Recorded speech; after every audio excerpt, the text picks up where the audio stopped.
আসলে জোর করে না কোনো মানুষের ভালোবাসা কখনোই পাওয়া যায় না।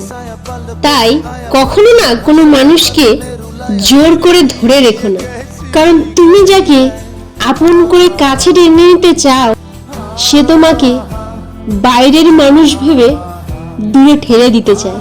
ঠিক সেই জন্যেই তুমি যাকে আপন ভাবছো তাকে নয়, যে তোমাকে আপন ভাবছে তাকেই আপন মানুষ বানাও। তখন দেখবে ভালোবাসায় আপন মানুষ হওয়াটা কতটা আনন্দ। যেখানে থাকবে না কোনো দুঃখ, কোনো লাঞ্ছনা, কোনো বঞ্চনা, কোনো অপমান, যেখানে থাকবে একে অপরের প্রতি অগাধ বিশ্বাস, আস্থা, ভালোবাসা, তবেই তো সেটা কাছের মানুষ।